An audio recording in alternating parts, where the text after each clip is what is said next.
The chandeliers of Somerset House blazed with unforgiving brilliance, casting sharp golden light over the glittering crowd assembled for the season's most celebrated ball. Lady Caroline Whitmore stood alone near the edge of the room, her pale blue silk gown shimmering like frost, her dark curls pinned with care, unaware that within moments everything she knew would shatter like the champagne flutes glinting on silver trays. At 23, Caroline was considered a triumph of her family, the only daughter of Edmund Whitmore, Earl of Hastings, and his devoted wife, Eleanor. Beautiful without vanity, educated without pretension, and possessed of a warm laugh that drew people to her, she had secured what many considered the match of the season, an engagement to Lord Edward Hartley, heir to the Earl of Westbrook. "How you look radiant this evening, my dear," her mother whispered, adjusting the pearl necklace at Caroline's throat. "Edward cannot take his eyes from you." But Eleanor was wrong. Edward's pale blue eyes were fixed not on his betrothed, but on Miss Arabella Cunningham, the newly arrived heiress whose fortune was rumoured to be twice that of Caroline's respectable dowry. The first waltz had just concluded when Edward approached. Caroline smiled, expecting him to claim her hand for the next dance. Instead, his expression was cold, his jaw set. "Lady Caroline, I must speak with you now." Something in his tone made her stomach clench. "Edward, what is wrong?" He took her elbow, not gently, and steered her toward the center of the ballroom. The music had paused. Conversations dimmed. Every eye in Somerset House turned toward them. "Lord Hartley?" Caroline's voice trembled. "Please, you are causing a scene." "A scene?" Edward's laugh was cruel. "My dear Lady Caroline, it is you who have caused the scene. Did you truly believe I would not discover the truth?" The ballroom fell silent. Caroline felt hundreds of eyes burning into her skin. I do not understand your correspondence with Lord Ashby, your secret meetings in the gardens at Vauxhall." Edward's voice rang clear, each word calculated for maximum impact. "Did you think me a fool, that I would marry a woman who has compromised herself so thoroughly?" Gasps rippled through the crowd. Caroline's vision blurred with tears. "That is not true. Edward, I have never. Lord Ashby is merely an acquaintance. I have done nothing." "Silence!" Edward's face twisted with theatrical disgust. "I will not bind myself to a woman without virtue. Our engagement is ended. I release you, Lady Caroline, though I fear your reputation is beyond salvage."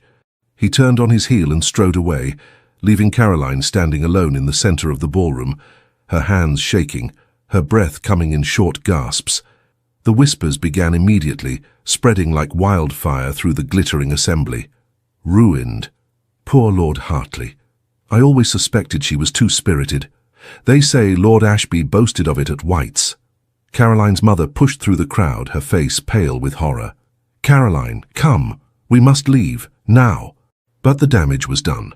By morning, every drawing room in Mayfair would know that Lady Caroline Whitmore had been publicly rejected for compromising her virtue. The fact that the accusations were entirely false mattered not at all. 3 days later, the Whitmore family departed London for their country estate in Derbyshire.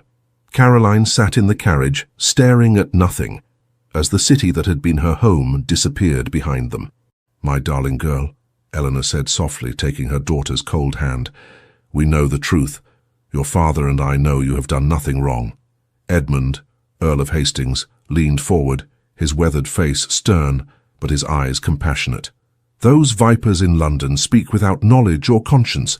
Edward Hartley is a scoundrel and a liar. But we shall weather this storm together, as a family." "I am ruined, Papa," Caroline whispered. "No respectable man will ever—" "Then respectable men are fools," Edmund said firmly. "Any man worthy of you would see through these malicious fabrications. You are innocent, Caroline. Never forget that." But innocence meant little when society had already pronounced its verdict. Thornwood Park, the Whitmore estate in Derbyshire, welcomed them with familiar rolling hills and ancient oak trees. Caroline took refuge in the library, in long walks through the countryside, in anything that kept her from thinking about the life that had been stolen from her. Weeks passed, then months. Summer gave way to autumn, autumn to winter. The letters from London friends, the few who dared to write, confirmed what Caroline already knew. Edward had married Miss Arabella Cunningham in a lavish ceremony at St. George's. The ton had moved on to fresh scandals. Lady Caroline Whitmore was forgotten, a cautionary tale whispered to debutantes about the importance of propriety. She was resigned to a quiet life in the country, to spinsterhood, to slow erosion of hope, until the night the storm came. It was late December when the blizzard struck Derbyshire with unexpected fury. Wind howled around Thornwood Park's stone walls, driving snow against the windows in sheets of white. Caroline sat in the drawing room with her mother, working on embroidery by firelight, when Hodges, their elderly butler, appeared in the doorway. "My lord, my lady," he said, addressing Edmund, who had just entered from his study. "There is a gentleman at the door. His carriage has broken down on the North Road. He requests shelter until the storm passes." "Good heavens, of course," Eleanor said immediately. "Bring him in, Hodges. Such weather is deadly. The gentleman is—" Hodges paused, his normally impassive face showing a flicker of awe. "The Duke of Silverstone, my lord." Caroline's embroidery needle stilled. The Duke of Silverstone. Even in rural Derbyshire, one heard of Richard Leeds, the most powerful nobleman in England, after the Prince Regent himself. Wealthy beyond measure, rumoured to be as cold as ice, and handsome in a way that made dowagers clutch their pearls and debutantes compose terrible poetry. He had never married, despite a title that could have secured him any woman in the kingdom. It was said he trusted no one, loved nothing but power, and had refused every match proposed to him with icy disdain. What was such a man doing on a country road in Derbyshire in the middle of winter? "Show him in," Edmund said, "and prepare the blue guest chamber. He may need to stay until the roads are passable." Caroline stood quickly. "I should retire." "Nonsense," her mother said gently but firmly. "We shall greet our guest together. You have done nothing to be ashamed of, my dear." Moments later, the Duke of Silverstone entered the drawing room, and Caroline understood why London's ladies sighed at the mention of his name. He was tall, well over 6 feet, with broad shoulders beneath a snow-dampened greatcoat that Hodges was helping him remove. His hair was dark, almost black, swept back from a face of severe masculine beauty. Strong jaw, high cheekbones, a mouth that looked as though it had forgotten how to smile. But it was his eyes that arrested her, grey as winter skies, intelligent and piercing, missing nothing. Those eyes swept the room and settled on Caroline with an intensity that made her breath catch. "Your Grace," Edmund said, bowing, "welcome to Thornwood Park. I am Edmund Whitmore, Earl of Hastings. This is my wife, Lady Hastings, and our daughter, Lady Caroline." The Duke bowed with perfect aristocratic grace. "My lord, ladies, I apologize for imposing upon your hospitality. My carriage lost a wheel 2 miles north. My driver is injured, nothing serious, but your groom has taken him to the stables." "You are most welcome," Eleanor assured him. "Please sit by the fire. You must be frozen through." As the Duke moved toward the fire, Caroline noted the controlled power in his movements, the way he seemed to assess everything with those sharp grey eyes. When he sat, it was with the easy confidence of a man accustomed to owning every room he entered. "You are far from London, Your Grace," Edmund observed, offering brandy which the Duke accepted. "Business in the north?" "I have estates in Yorkshire requiring attention," the Duke replied. His voice was deep, cultured, with an edge of steel beneath the courtesy. "I had hoped to reach the posting inn at Matlock before nightfall. Clearly I underestimated the weather." "Yorkshire estates?" Edmund's eyebrows rose. "Forgive me, but I was under the impression your primary holdings were in Kent and Hampshire." For the first time something flickered in those grey eyes, surprise that Edmund knew his affairs, perhaps, or calculation. "You are well informed, my lord." "I make it my business to know the movements of powerful men," Edmund said with a slight smile, "particularly when they appear unexpectedly in Derbyshire during the worst winter storm in 20 years. The Duke's lips curved, not quite a smile, but close. "Direct. I appreciate that." His gaze moved to Caroline again, studying her with an attention that made her acutely aware of every aspect of her appearance, her simple grey dress, her hair pinned without elaborate styling, the way she sat slightly apart from her parents as though expecting dismissal. "Your daughter is Lady Caroline Whitmore?" he asked suddenly. The room froze. Caroline's heart began to pound. So he knew. Of course he knew. The scandal had reached even the Duke of Silverstone. "I am," she said quietly, lifting her chin.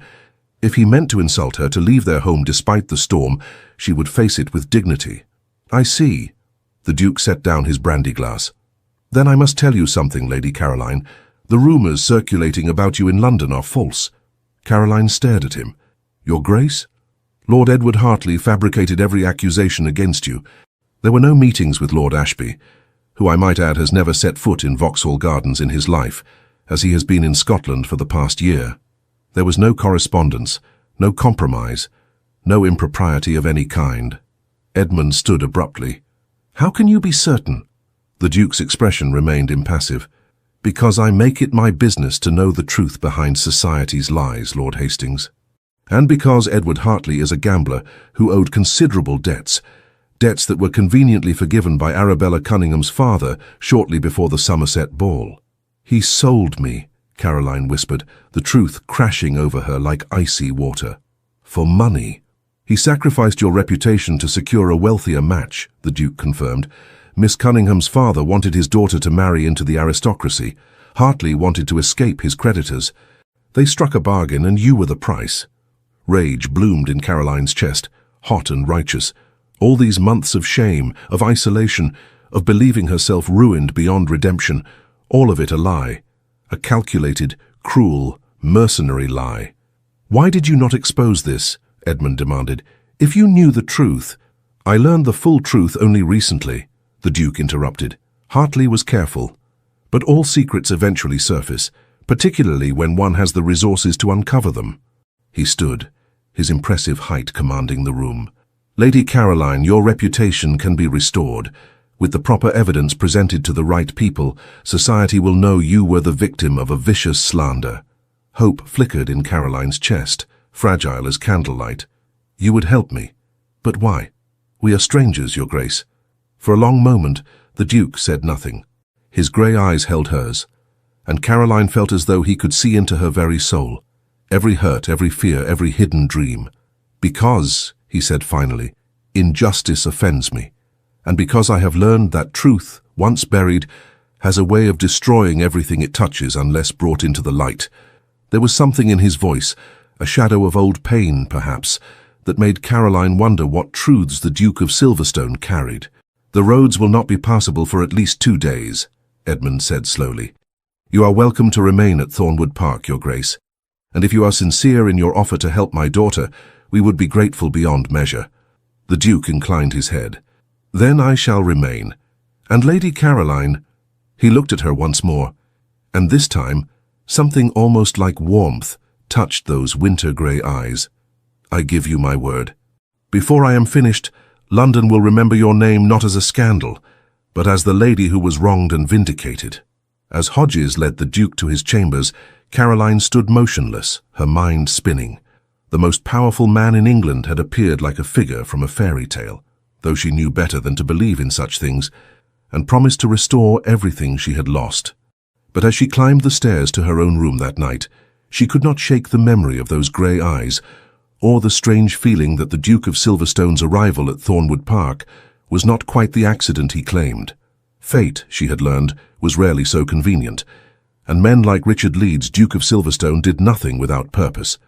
The storm raged for 3 days, transforming Derbyshire into a landscape of white silence. Snow piled against Thornwood Park's walls, sealing the estate from the world. Inside, fires blazed in every hearth, and an unlikely companionship began to form. Caroline had expected the Duke of Silverstone to be cold, arrogant, perhaps barely tolerant of country society. Instead, she discovered a man of unexpected depths. On the first morning after his arrival, she found him in her father's library, reading a volume of Wordsworth with the concentration of a scholar.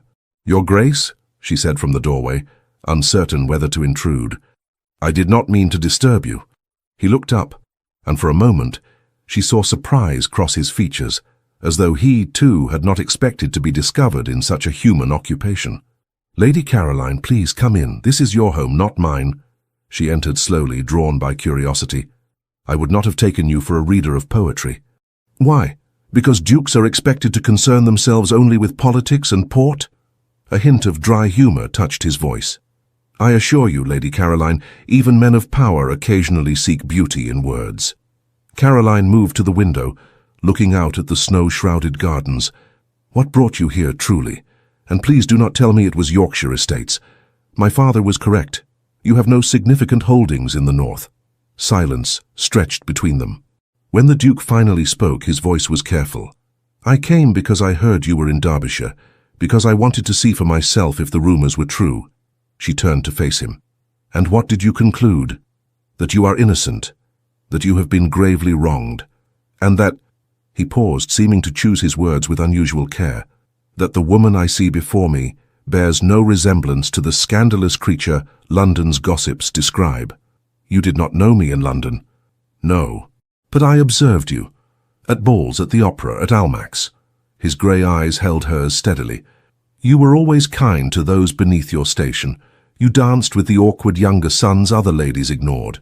You never simpered or schemed or played the games so many debutantes employ. I found it refreshing." Caroline's breath caught. "You observed me." Something flickered across his face, an emotion gone too quickly to name. "I observe everyone, Lady Caroline. It is both my gift and my curse." Before she could respond, her mother appeared in the doorway. "Caroline, darling, would you help me with—" "Oh, Your Grace, forgive me." "Not at all, Lady Hastings." The Duke stood with fluid grace. "I was just departing for a walk. The storm has abated somewhat." He left before Caroline could say another word, but his presence seemed to linger in the library long after he had gone. That evening, as the family gathered for dinner, Edmund broached the subject that had been haunting them all. "Your Grace," he said, carving the roast with deliberate precision, "you mentioned evidence against Hartley. What form does this evidence take?" The Duke set down his wine-glass. "Letters, primarily. Correspondence between Hartley and Cunningham's father, discussing the terms of their arrangement. Also witness testimony from Hartley's valet, who was present when the plot was hatched." "And you obtained these how?" Caroline asked, surprising herself with her boldness. Those grey eyes met hers with something like approval. "I have investigators in my employ, men skilled at uncovering information, others wish to remain hidden. When I heard of your situation, I set them to work." "But why?" Caroline pressed. "Why expend such effort for a woman you do not know?" The Duke was silent for a long moment. The firelight cast shadows across his severe features, making him look almost haunted. "Because 7 years ago," he said quietly, "my sister was similarly destroyed by false accusations. She was engaged to a viscount who decided he preferred another match. He spread lies about her character, about her virtue. The Ton believed him. My sister Charlotte could not bear the shame. She took her own life 6 months after the scandal broke." Horror washed over Caroline. "Your Grace, I am so sorry. I was in India at the time, managing family holdings. By the time I returned, she was gone." His voice was flat, controlled, but Caroline could hear the grief beneath. "I spent 2 years destroying the man who destroyed her. He lost his fortune, his title, his standing, but it changed nothing. Charlotte was still dead." Eleanor's eyes glistened with tears. "How terrible. I cannot imagine." "When I learned of your situation, Lady Caroline," the Duke continued, his gaze fixed on her, "I saw my sister. Another innocent woman sacrificed on the altar of masculine greed and social climbing. I swore after Charlotte's death that I would never again stand by while such injustice occurred." Understanding flooded through Caroline. "So this is about your sister, about redemption." Perhaps. The Duke's expression softened almost imperceptibly. "Or perhaps I have simply discovered that some battles are worth fighting, regardless of personal connection." Edmund cleared his throat. "Whatever your motivations, Your Grace, we are grateful. What do you propose?" "I shall return to London after Twelfth Night. I will present the evidence to several key members of the Ton, those whose opinions shape society's judgments. Lady Carlisle, for instance, the Duchess of Beaumont, Lord Fairfax. Once they know the truth, others will follow. And Hartley." Caroline's voice was hard. "What of him? He will face the consequences of his actions." The Duke's smile was cold. "I can be quite persuasive when circumstances require."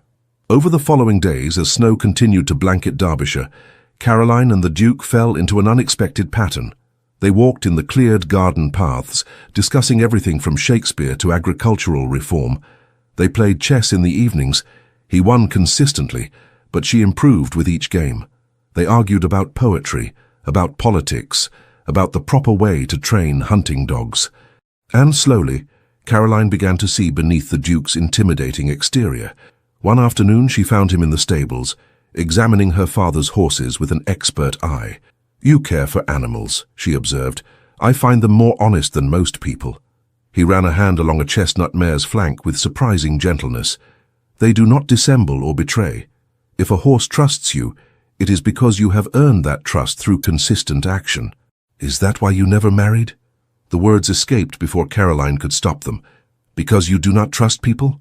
He turned to face her, and for the first time, she saw something raw in his expression. "I never married because I watched my father break my mother's heart with his infidelities.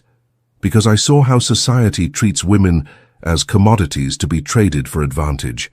Because I decided long ago that I would not bind any woman to a man as damaged as myself." "Damaged?" Caroline stepped closer. "Your Grace, Richard, you are the least damaged man I have ever met. You are honorable, intelligent, kind." "I am cold," he interrupted, his voice rough. "I am calculating. I use people as chess pieces to achieve my objectives. Ask anyone in London. The Duke of Silverstone has ice water in his veins and no heart at all." "Then they do not know you as I do." The words hung between them in the stable's warm dimness. The Duke stared at her, something fierce and desperate warring in his grey eyes. "Caroline," he said, and her name on his lips sent warmth cascading through her. "You should not. We should not." "Should not what? Speak honestly? Recognize what is growing between us?" "I came here to help you restore your reputation, not to compromise it further by—" He stopped, jaw clenched. "By caring for me?" Caroline finished softly. "Is that so terrible?" "Yes." The word was harsh. "Because I am not a man who loves easily or well. Because I have built walls so high around my heart that I do not know if they can be breached. Because you deserve better than a duke who has forgotten how to feel anything beyond rage and retribution." Caroline reached out, touching his hand where it rested on the mare's neck. He flinched, but did not pull away. "Perhaps," she said gently, "you have not forgotten. Perhaps you simply need someone to remind you." For a moment, the Duke's control wavered. His hand turned beneath hers, fingers intertwining, holding on as though she were an anchor in a storm.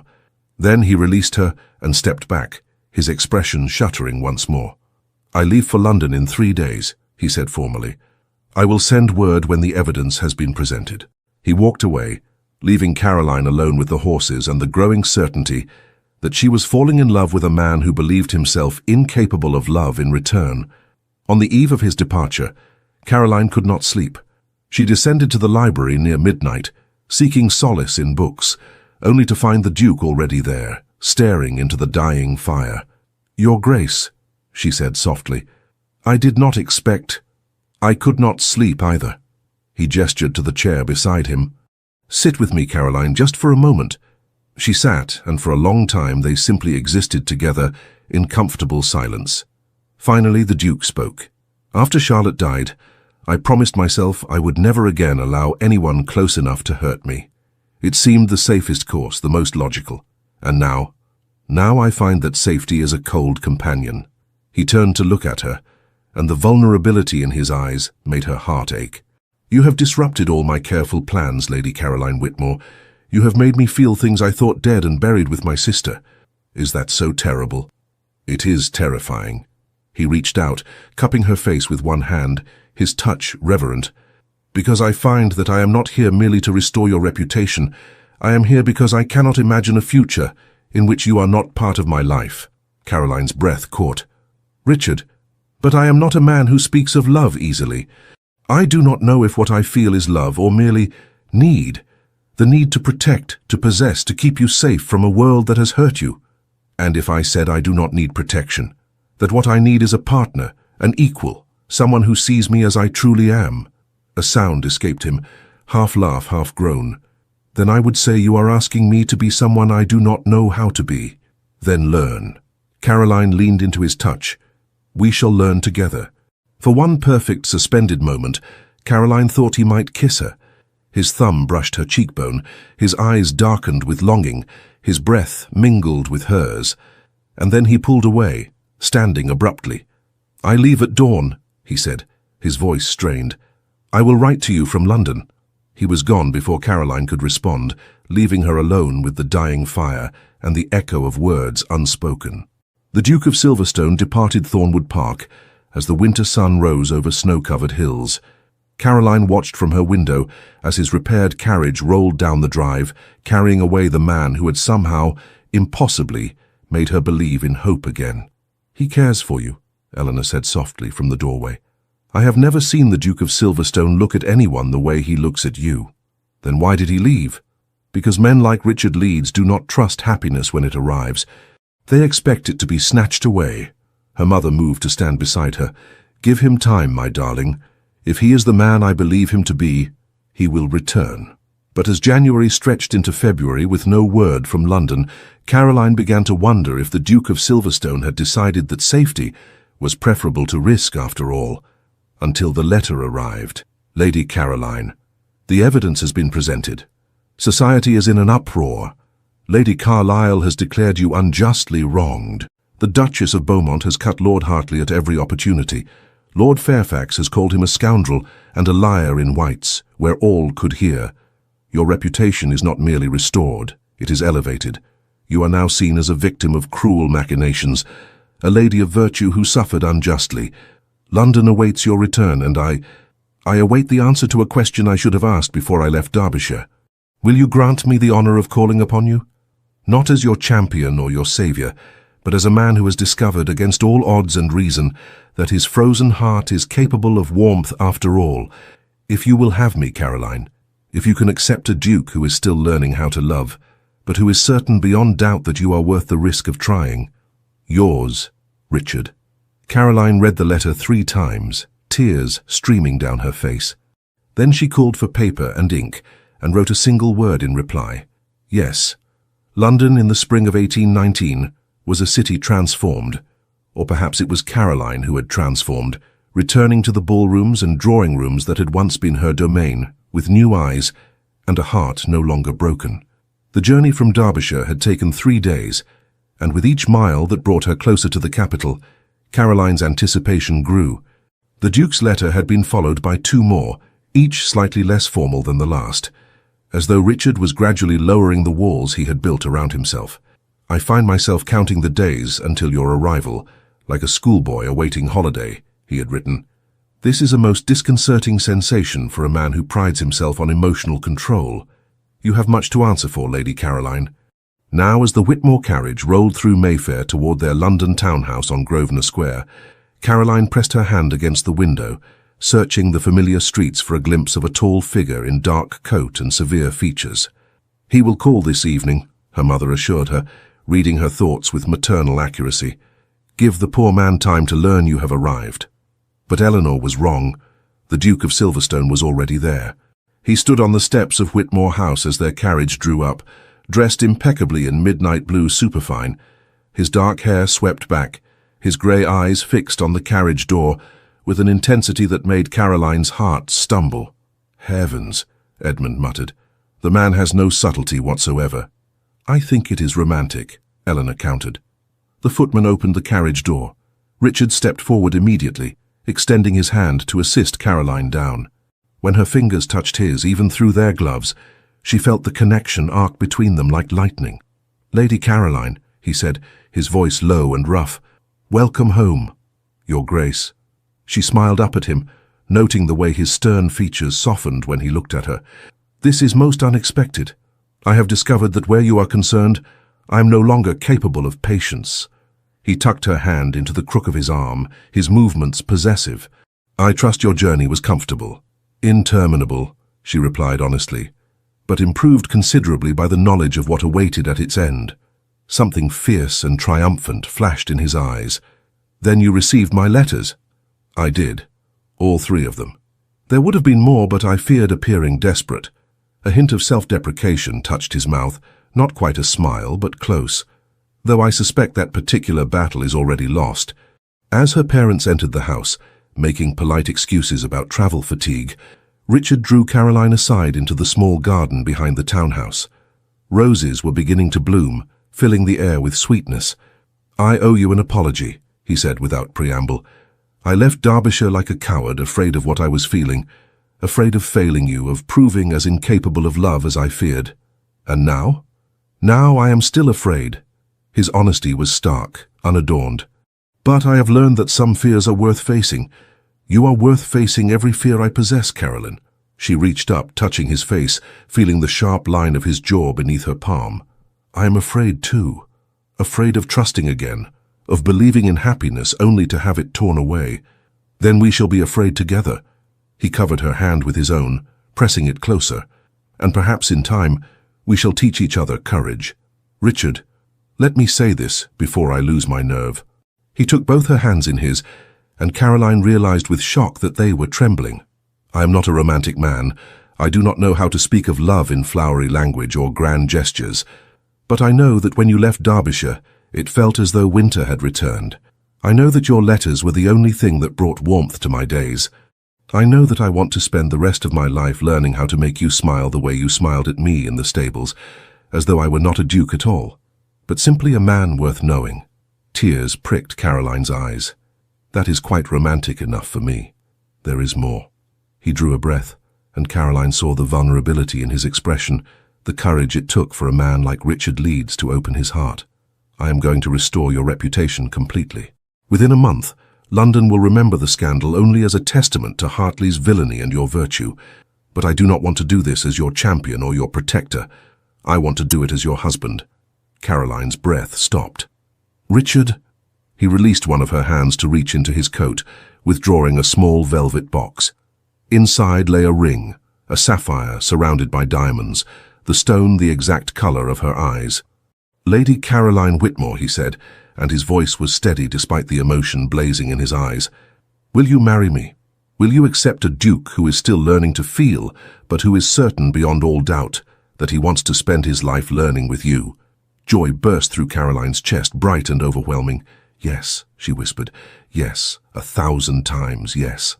The kiss he gave her was nothing like the chaste salutes exchanged at society betrothals. It was fierce and tender at once, claiming and cherishing, the kiss of a man who had finally allowed himself to want something beyond power and retribution. When they broke apart, both breathing hard, Richard rested his forehead against hers. I will not fail you, he vowed. I swear it, Caroline. You could not possibly, she replied, because you have already given me something I thought lost forever, the courage to hope. The announcement of their engagement appeared in the Morning Post the following day, sending shockwaves through London society. The Duke of Silverstone and Lady Caroline Whitmore. The Duke of Silverstone is pleased to announce his betrothal to Lady Caroline Whitmore, daughter of the Earl of Hastings. The wedding will take place at St. George's, Hanover Square, at the end of the season. In drawing rooms across Mayfair, reactions varied from astonishment to calculation. The Duke of Silverstone engaged? I never thought to see the day, Lady Carlisle remarked to her intimates, and to Lady Caroline no less, the poor dear who was so viciously slandered by that wretch Hartley. I always said there was more to that scandal than met the eye, the Duchess of Beaumont declared, conveniently forgetting that she had been among the first to cut Caroline after the Somerset ball. Lady Caroline is a gem. The Duke shows excellent judgment. But it was Lord Edward Hartley's reaction that provided the most satisfaction. He was at White's attempting to restore his own tattered reputation, for the truth about his bargain with Arabella's father had indeed spread through society like wildfire. When news of the engagement reached him, Silverstone engaged to her. His face went white, then red. That is impossible. She is ruined, disgraced. Actually, Lord Fairfax interrupted coldly, she is about to become the Duchess of Silverstone, which makes her one of the most powerful women in England, while you, Hartley, are a penniless fortune hunter, married to a woman who despises him. For Arabella, Hartley née Cunningham had discovered too late that she had married a gambler and a liar. The fortune her father had provided was already half spent, and her husband's affections, if they had ever existed, had vanished entirely. The Duke will destroy him, someone whispered. Silverstone never forgives. They were correct. Within weeks, Edward Hartley found himself ostracized from every club, every ball, every gathering of consequence. His debts were called in. His credit was refused. Whispers followed him wherever he went. Liar, schemer, the man who sold his honor for gold. The Duke of Silverstone said nothing publicly, merely raised one dark eyebrow when Hartley's name was mentioned in his presence, but everyone understood. This was retribution, precise and implacable. Caroline, to her credit, felt no satisfaction in Hartley's downfall. "He has made his own bed," she told Richard one evening as they walked in Hyde Park, her hand tucked in his arm. "I do not need him destroyed to feel vindicated." "Perhaps not," Richard replied, "but I require it. He hurt you, Caroline, that I cannot, will not, forgive." She stopped walking, turning to face him. "Then forgive for my sake. I do not want our marriage to begin with vengeance in your heart. What was done to me was terrible, but I have already won the only victory that matters." "And what is that?" "You." She smiled up at him. "I have you, Richard. Hartley took my reputation, but you gave me something far more valuable. Proof that love can exist even in the coldest heart if the right person is patient enough to wait for spring." Something shifted in Richard's expression. The hardness that had lived in his eyes since Charlotte's death softened, replaced by tenderness so profound it made Caroline's throat tight. "How did I ever deserve you?" he murmured. "You did not deserve me. You earned me."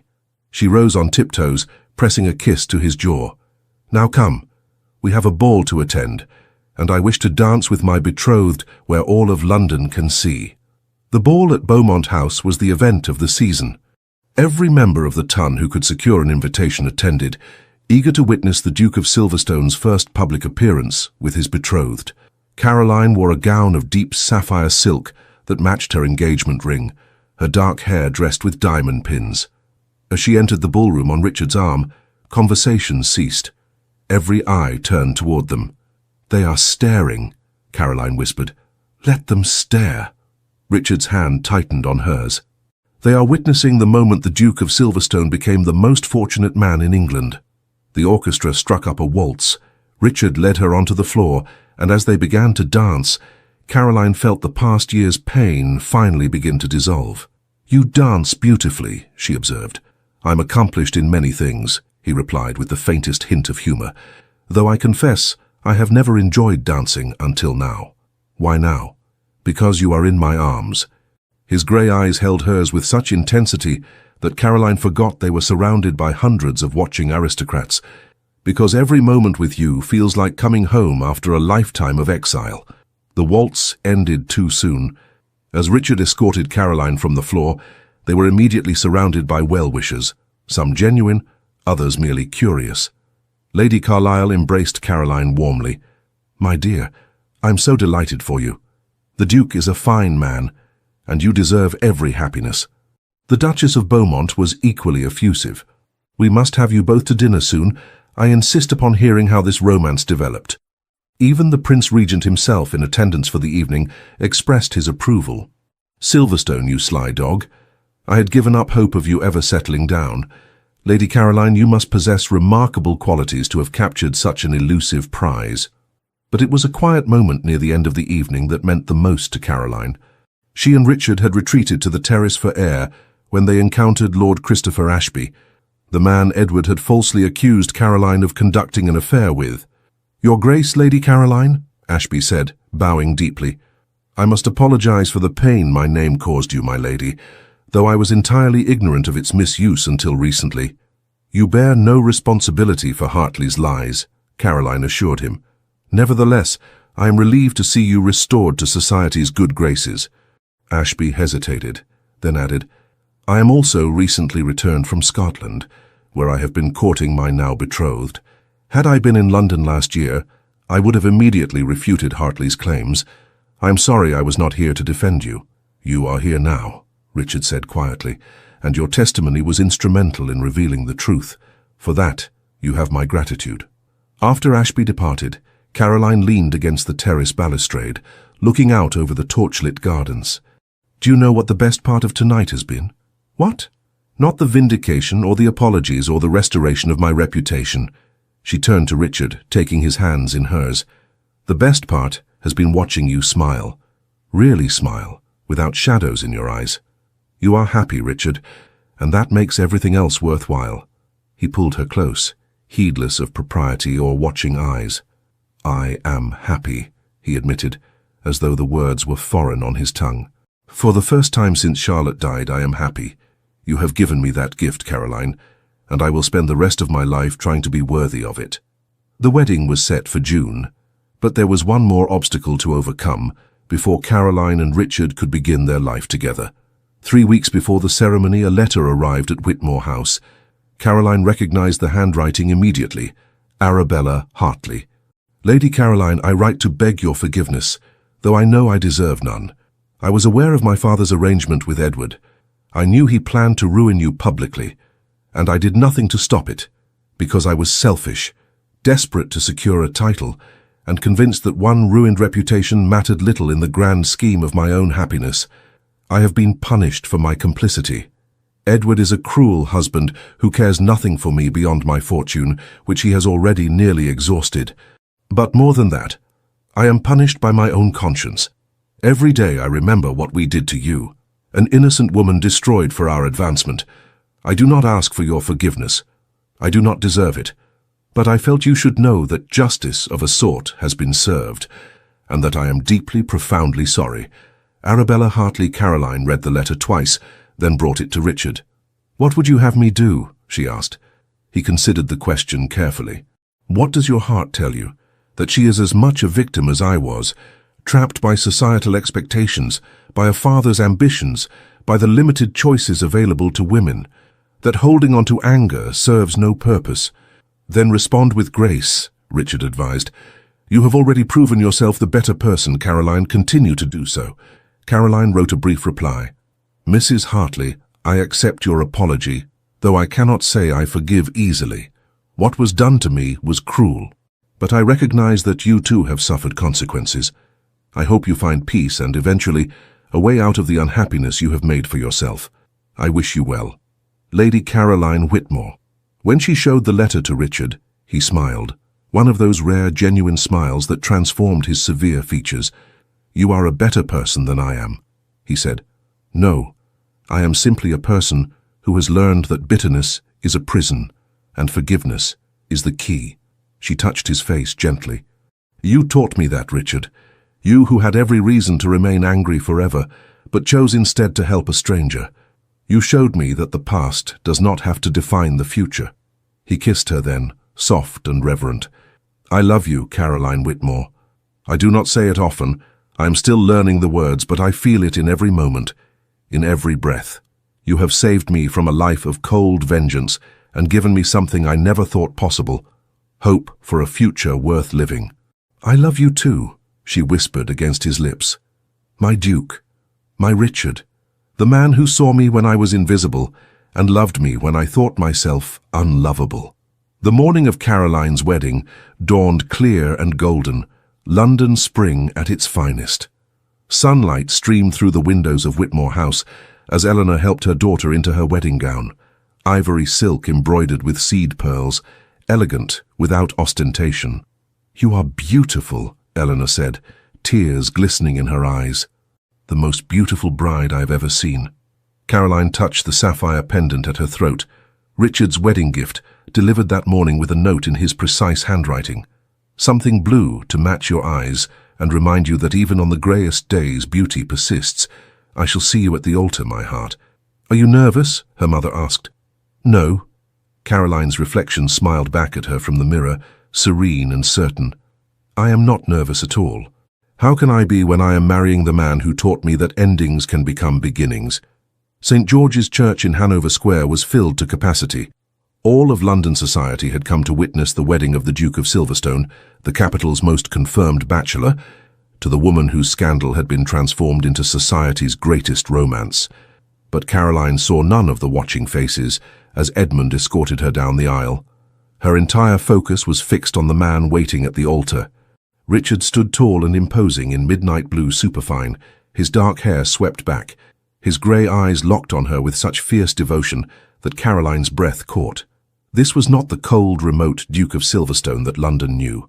This was her Richard, the man who read poetry in secret, who gentled horses with patient hands, who had learned to love despite believing himself incapable.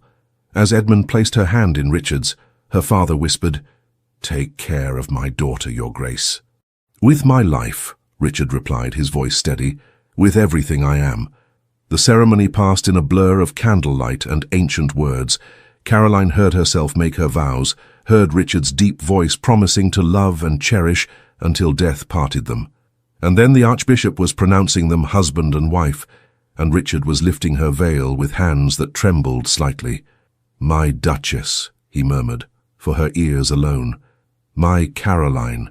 The kiss he gave her was tender, restrained by propriety and watching eyes, but Caroline felt the promise in it, of passion and devotion, of nights yet to come when they would be alone.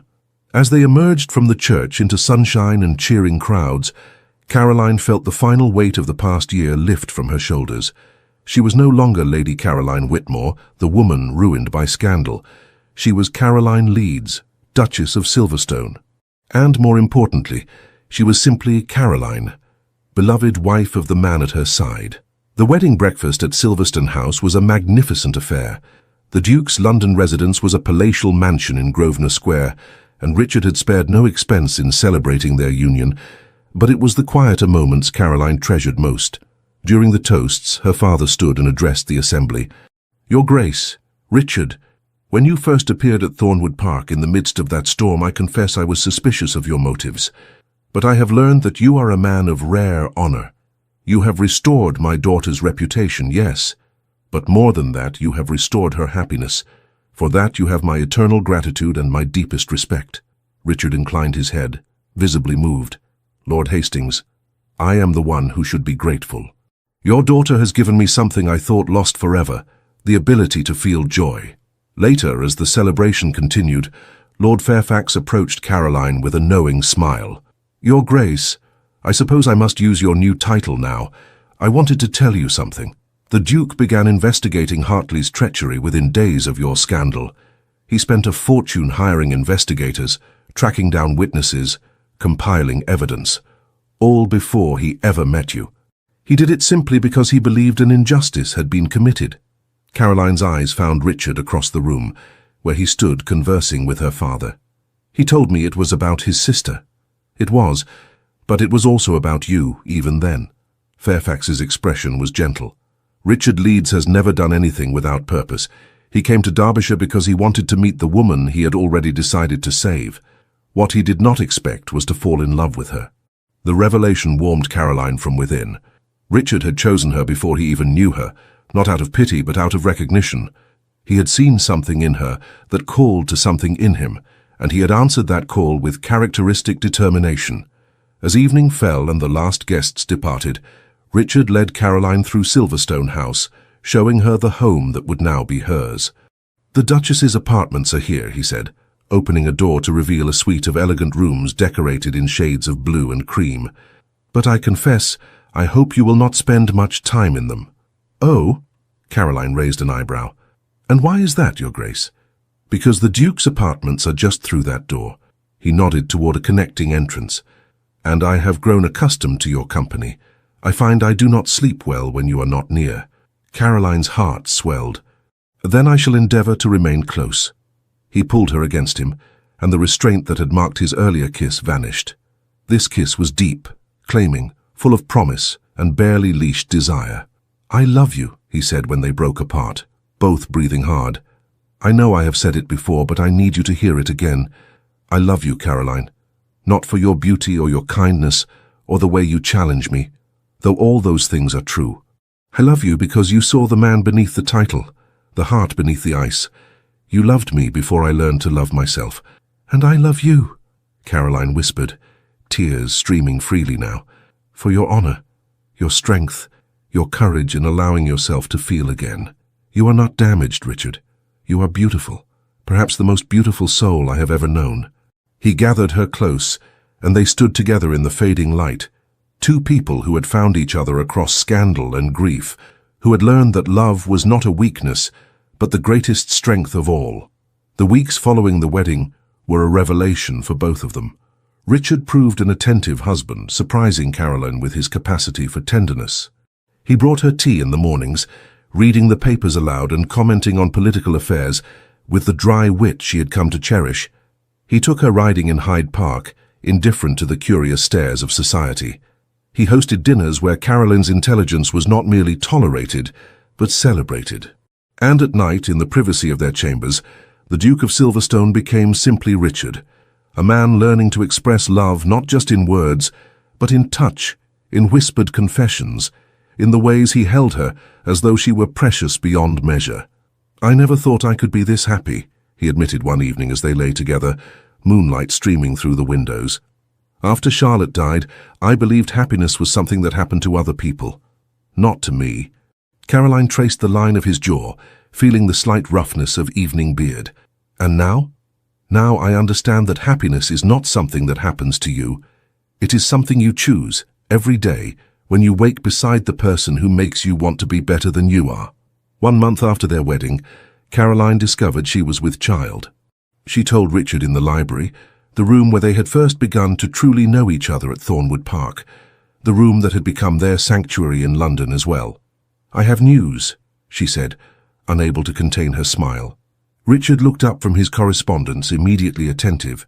"What is it?" "We are going to have a child. In February, the physician believes." For a moment, Richard simply stared at her. Then he crossed the room in 3 strides, gathering her into his arms with a tenderness that made her breath catch. "A child," he repeated, his voice rough with emotion. "Our child. Are you pleased?" He pulled back to look at her, and Caroline saw tears glistening in those grey eyes. "Pleased? Caroline, I do not have words. After so much loss, so much grief, to be given this gift," his voice broke. "A family, a future. You have given me everything." "We have given each other everything," she corrected gently. "This child is the product of our love, Richard, proof that even from scandal and sorrow, beautiful things can grow." The pregnancy was easy, and as Caroline's body changed, Richard became even more protective. He insisted she rest frequently, cancelled social engagements when she was tired, and personally supervised Cook's preparation of every meal to ensure it met the physician's recommendations. "You are smothering me," Caroline informed him one afternoon, though her tone was affectionate rather than annoyed. "I am caring for you," Richard corrected. "There is a difference." "Richard, I am not made of glass. I can still walk in the garden, attend the occasional ball." "Absolutely not." His expression was implacable. "Dr. Harrison said you should avoid exertion." "He said I should avoid excessive exertion. There is nothing excessive about a walk or a single dance." They compromised, as they often did now, having learned the art of marriage through trial and gentle error. Caroline attended carefully selected events, while Richard hovered nearby like a particularly devoted shadow. Edmund and Eleanor were frequent visitors, delighted by the prospect of becoming grandparents. Eleanor brought baby clothes she had saved from Caroline's infancy. Edmund presented Richard with a treatise on fatherhood, written by some earnest Victorian moralist, which Richard read with endearing seriousness. "It says here that a father should be both firm and affectionate," Richard reported one evening. "You are already both those things," Caroline assured him. "But with a child, Caroline, I do not know how to be a father. My own father was distant, often cruel. Then you will be different." She took his hand, placing it on the swell of her stomach where their child grew. "You will be the father you needed when you were young, patient, kind, present. I have no doubt of it." One afternoon in early December, an unexpected visitor arrived at Silverstone House. Arabella Hartley, thin, pale, with shadows under her eyes that spoke of sleepless nights, stood in the entrance hall, twisting her hands nervously. "Your Grace," she said when Caroline appeared, "I apologize for calling unannounced. I understand if you refuse to see me." Caroline hesitated, then gestured to the drawing room. "Come, we can speak privately." Once seated, Arabella burst into tears. "I am leaving Edward. My father has finally acknowledged what a terrible mistake we made. He is providing me an allowance so I can live independently." "I am glad," Caroline said sincerely. "No woman should remain in an unhappy marriage."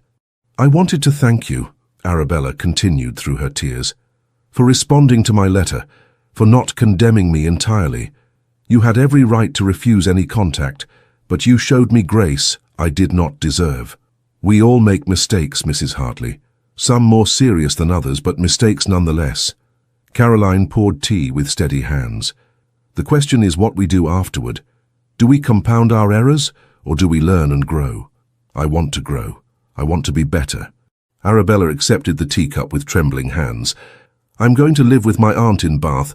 Perhaps there, away from London, I can become someone worth respecting. Then I wish you well in that endeavour. Caroline's voice was kind but firm. What happened between us cannot be undone, but it can be forgiven if you truly commit to change. After Arabella left, Richard found Caroline in the drawing room, staring thoughtfully into the fire. Should I have her removed from the visitors list? He asked, having been informed of the call by the butler. No. Caroline looked up at him, serene. She is taking responsibility for her actions. That takes courage. I will not punish courage, even when it comes late. Richard sat beside her, pulling her close. You are extraordinary, do you know that? Most women would cling to their anger. Anger is exhausting, and I have too much happiness to waste energy on bitterness. She leaned against his shoulder. Besides, our child deserves to be born into a world where forgiveness is possible. I want to model that from the very beginning. February arrived with unseasonable warmth and a profusion of early crocuses in Hyde Park. Caroline's labour began on a Tuesday morning, and Richard, who had remained calm through political crises and financial disasters, became utterly undone. The physician is on his way, he informed Caroline for the third time in as many minutes. Your mother has been sent for. The midwife is preparing the birthing chamber. Is there anything else you need, anything at all? Richard. Caroline caught his hand between contractions. Breathe. I am well. Women have been doing this since the dawn of time. But not my woman, not the most important person in my world. The labour was long, nearly 20 hours, and Richard refused to leave. He stayed by Caroline's side despite the scandalized protests of the midwife, holding her hand, wiping her brow, whispering encouragement when the pain grew too intense. You are so strong, he murmured during the worst of it. The strongest person I know. Just a little longer, my love. And then, as winter twilight fell over London, their daughter was born. A tiny, perfect creature with dark hair and her mother's delicate features. A girl, the midwife announced, placing the baby in Caroline's arms. Healthy and beautiful. Richard stared at the child, his daughter, with an expression of such profound wonder that Caroline felt her heart might burst. She is perfect, he whispered. Caroline, she is absolutely perfect. Would you like to hold her? He hesitated, fear flickering across his face. What if I hurt her? I have never... You will not hurt her. Caroline guided the baby into his arms. See? She knows her papa already.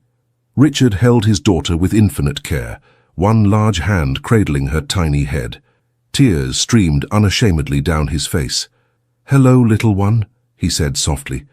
I am your father, and I promise you this. I will protect you, guide you, love you every day of your life. You will never doubt your worth. You will never question whether you are cherished, because you are. You are loved beyond measure, little Charlotte. Caroline's breath caught. Charlotte? After my sister, Richard confirmed, looking up at her with luminous eyes, so that her name is associated not with tragedy, but with joy, with new beginnings, with hope. Charlotte Eleanor Leeds, Caroline said, including her mother's name. It is perfect. The christening took place 6 weeks later at St. George's, with all of London society in attendance. Edmund and Eleanor stood as godparents, beaming with pride as the Archbishop blessed their granddaughter. At the celebration afterward, Caroline watched Richard with their daughter and felt overwhelming gratitude. He was a natural father, patient, attentive, absolutely besotted. He personally oversaw every detail of Charlotte's care, from the nursery's temperature to the credentials of every servant who came near her. You have created a monster, Eleanor teased. I have never seen a duke so involved in nursery matters. He is devoted, Caroline agreed, watching Richard rock Charlotte gently while discussing estate matters with Lord Fairfax. I think he needed this, to have someone small and helpless depend on him entirely. It has healed something in him that I could not reach. As the celebration continued, Caroline found herself on the terrace, needing a moment of quiet. Richard joined her there, Charlotte asleep against his shoulder. Are you well? He asked. Not too tired? I am perfect. She leaned against him. the three of them together beneath the stars. I was just thinking about how much has changed in 2 years. From scandal and ruin to this, a husband I adore, a daughter I love beyond reason, a life I never thought possible. I was thinking something similar, Richard admitted. How one chance encounter, one winter storm, changed everything. If I had not gone to Derbyshire that night. But you did go, and we found each other. Caroline touched his face gently. I do not believe in fate, Richard, but I believe in choice. You chose to help me. I chose to trust you. We chose to love each other, despite all the reasons we could have protected our hearts instead. Best choice I ever made, he murmured against her hair. Charlotte stirred in his arms, making small sounds of contentment. Richard adjusted his hold, his movements practiced now, confident. What do you think she will be when she grows up? Caroline wondered. Strong, intelligent, kind like her mother.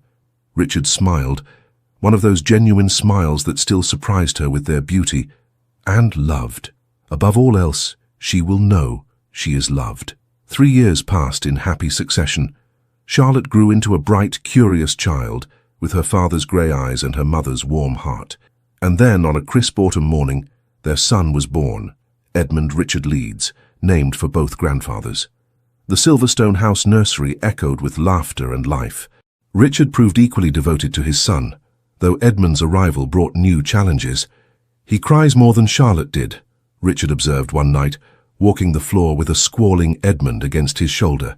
He is testing his lungs, Caroline said from the bed where she was feeding a very alert Charlotte. The physician says he is perfectly healthy. He has extraordinary lungs, Richard muttered, but his expression was tender as he looked down at his son. Charlotte, now 3, was fascinated by her baby brother.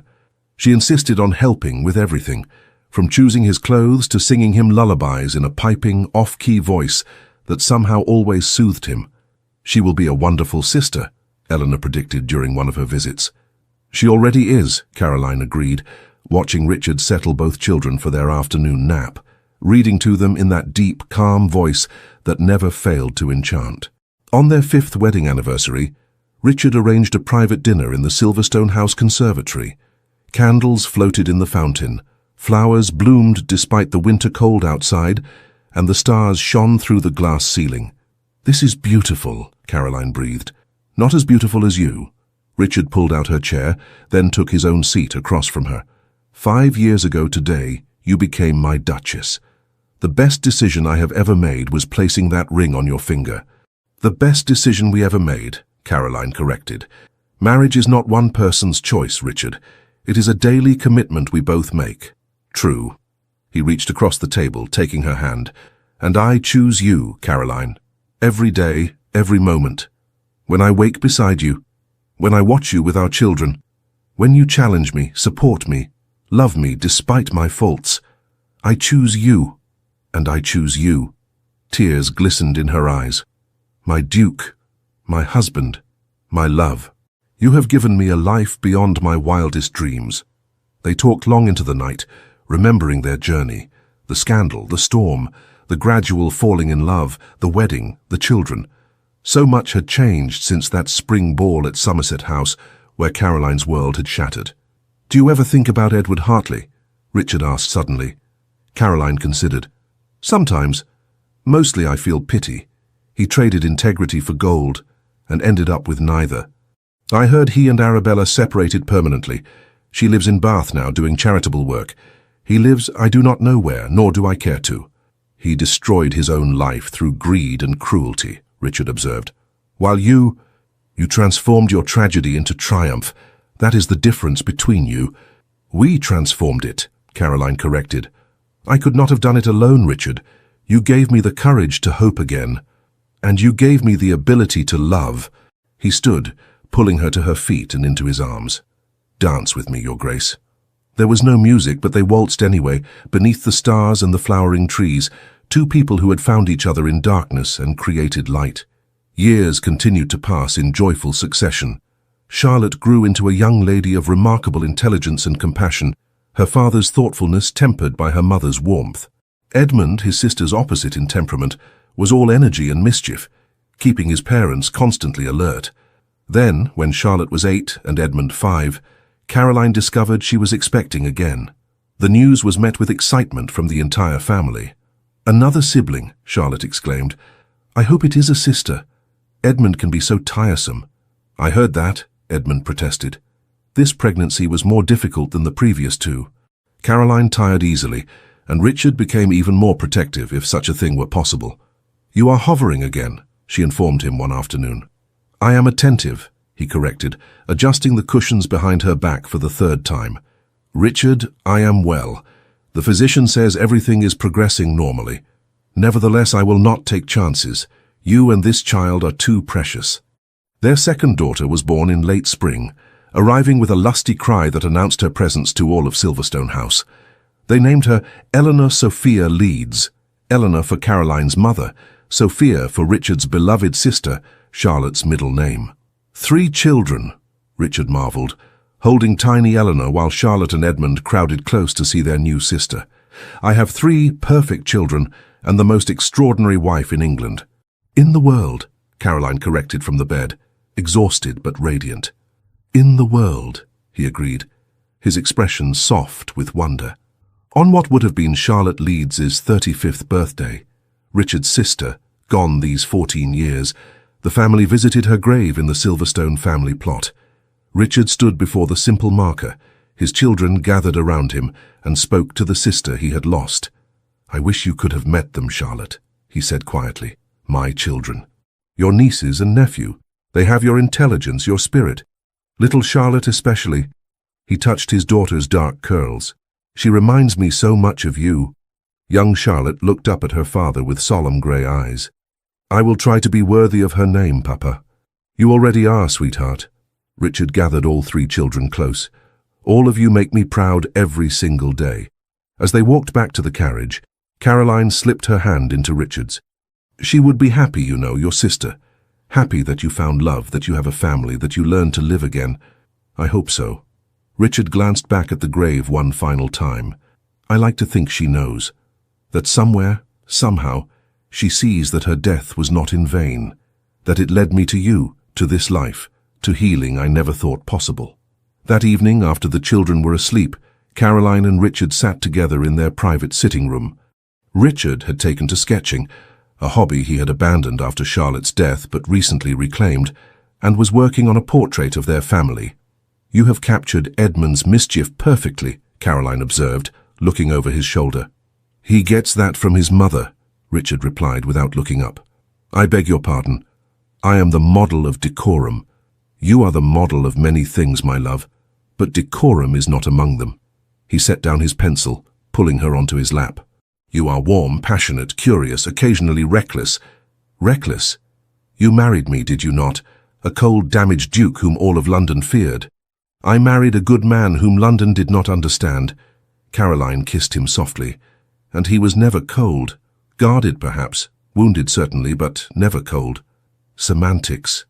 But Richard smiled, that rare, beautiful smile reserved only for her. "Have I told you today that I love you?" "Only 3 times. You are falling behind." "Then I shall remedy that immediately." He proceeded to tell her repeatedly, in words and touches and kisses that spoke of devotion as deep as the years they had shared. 20 years later. The gardens of Silverstone House blazed with summer flowers as London society gathered for the wedding of Lady Charlotte Leeds to Viscount Rothwell, a promising young diplomat whom she had met at a political salon and promptly fallen in love with. Charlotte, now 23, was breathtaking in ivory silk, her dark hair crowned with the same diamond pins her mother had worn at her own wedding. She stood beside her father, waiting to walk down the aisle, and Richard found himself blinking back tears. "You are supposed to be the formidable Duke of Silverstone," Charlotte teased gently, "not a weeping sentimentalist." "I am a father about to give away his daughter," Richard replied, voice rough. "I am entitled to sentiment." "I'm not going away, Papa. Just next door, practically. Rothwell's estate is only 2 miles distant. It might as well be 200. But Richard smiled, straightening her veil with gentle hands. "You are so much like her, you know. My sister, your namesake. Strong, intelligent, brave enough to love without reservation. Then I am honored by the comparison." Charlotte kissed his cheek. Ready? No. But let us proceed anyway. As Richard escorted his daughter down the aisle, he caught Caroline's eye where she sat in the front row, Edmund on one side and Eleanor on the other. His wife, still beautiful at 45, grey beginning to thread through her dark hair, smiled at him with such love that his heart contracted. 20 years. 20 years since a chance storm had brought him to Thornwood Park and changed everything. 20 years of love, of family, of learning that even the coldest heart could thaw given the right person's patience. After the ceremony, as celebration swirled around them, Richard found Caroline on the terrace, the same terrace where he had proposed, where they had shared countless conversations, where their life together had truly begun. "Our daughter is married," Caroline said, leaning against him. "When did we become so old? Speak for yourself. I am still in my prime." But Richard held her close, grateful beyond words for the life they had built. "Do you ever regret it? Marrying me, I mean. Taking on my darkness, my baggage, my impossibly overprotective nature." "Every day," Caroline replied solemnly. Then she laughed at his expression. "No, you impossible man. I regret nothing. You gave me everything. Love, family, purpose, joy. How could I regret the best decision I ever made? I feel the same." Richard kissed the top of her head. "Though I should clarify, you were the best decision I ever made. We shall call it mutual then." They stood together, watching their children, Charlotte dancing with her new husband, Edmund charming a group of young ladies with some outrageous story, Eleanor deep in conversation with a distinguished older gentleman about architecture. 3 extraordinary people, products of a love that had survived scandal and sorrow to become something unshakable. "What do you think our story will be in the end?" Caroline mused. "How will people remember the Duke and Duchess of Silverstone?" Richard considered. "I do not care how people remember us. I only care that our children remember love, that they remember parents who chose each other every day through every challenge, that they remember home as a place of warmth and laughter, not cold duty. Then we have succeeded beyond measure." Caroline turned in his arms, her blue eyes, still as striking as the day they met, full of tenderness. "I love you, Richard Leeds. 20 years, 3 children, countless challenges, and I love you more today than I did on our wedding day. And I love you, Caroline Leeds. You saved me when I did not know I needed saving. You taught me that love is not weakness but the greatest strength we possess. You gave me a life worth living." He kissed her then, there on the terrace beneath the stars, as celebration continued inside and their daughter began her own journey into married life. 2 people who had found each other across impossible odds, who had built something beautiful from the ruins of scandal and grief. And as they stood together, the Duke and Duchess of Silverstone, no longer 2 people learning to love, but 2 souls who had mastered it through decades of practice, they knew with absolute certainty that they had achieved something rare and precious. Not just a happy ending, but a happy life, together. The end. Thank you so much for staying with us until the end of this story. We hope Lady Caroline and the Duke of Silverstone touched your heart as deeply as they touched ours. If you felt moved, uplifted or comforted, please consider liking the video, leaving a comment, subscribing to the channel, and sharing this story with someone who needs a little love and hope today. Your support, from the bottom of our hearts, keeps us motivated to continue creating stories filled with love, redemption, courage, and emotional twists.